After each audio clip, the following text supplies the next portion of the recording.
Неочекуваниот правец на истрагата околу издавањето бугарски пасош во Бугарија ги загрижи македонските граѓани кои во изминатите години се стекнале со двојно државјанство, бидејќи тамошните власти ќе барале нивно одземање.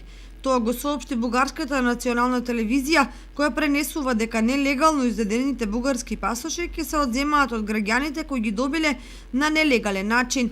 Информацијата доаѓа врз основа на изјава на сведок во истрагата која ја бранува бугарската и не само бугарската јавност.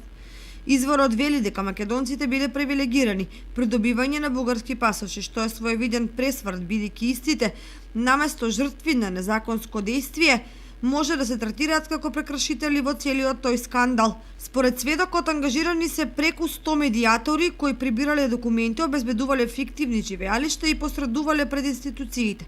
Неофицијално македонците плаќале по 1000 евра за пасош, додека граѓаните на Косово до 5000 евра по пасош.